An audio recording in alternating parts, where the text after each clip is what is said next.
Peyton, welcome to India today. This is such a delight. They say third time's a charm. Was Ant-Man always supposed to be a trilogy?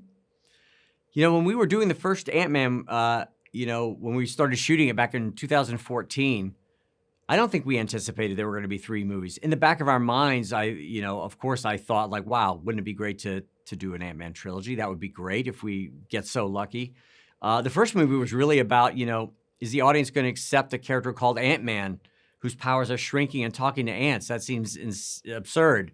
But fortunately for us, and I think in large part due to Paul Rudd's incredible charm, audience really connected with that character. So yeah, it's a thrill to be able to have done a trilogy and progress these characters throughout 3 movies. I'm also really keen on knowing a bit about Kang. I mean, what a cool character. And how amazing is Jonathan in that? How did that come about? I think that's one of the coolest castings in Marvel films ever. Yeah, we had to find the right person to play Kang because Kang is one of these sort of all-timer villains in the Marvel Comics universe. And Jonathan just fit the bill on every level. He's a physically imposing guy. He's also a classically trained actor. And one of the things I love about all the roles he's done is he's kind of a chameleon. He's a very different person in all these movies that he's done. So it struck us as a natural thing because now we were going to be dealing with this villain, Kang the Conqueror, who's a force of nature in and of himself, but he also is what's called a nexus being, right? There are variants of Kang in every universe throughout the multiverse. So as we launch into this phase 5 of the MCU, Jonathan seemed like the exact right actor to tackle that challenge.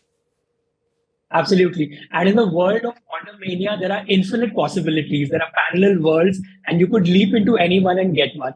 If you, as an audience, were given a chance of, say, having a dream crossover between Ant-Man and any other Marvel character and create a scene, what would that be?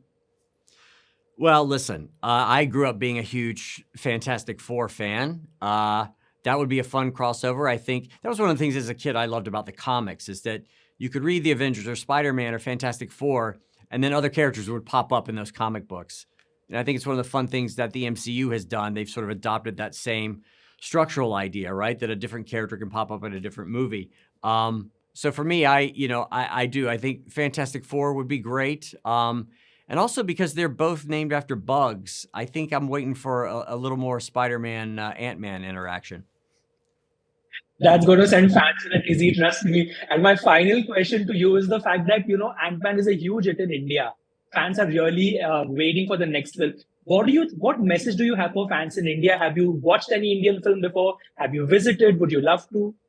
I have never visited India, and it's one of the places that I've been dying to go. So I'm hopeful that I can do it soon.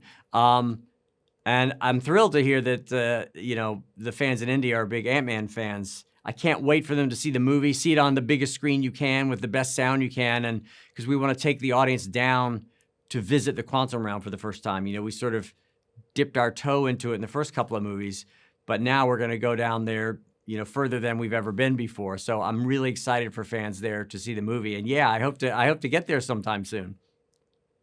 Absolutely. Our next conversation could be us hosting you in India with all the Ant-Man fans you never know. Thank you so much, Peyton, for this conversation. Yeah, thank you. It was a pleasure.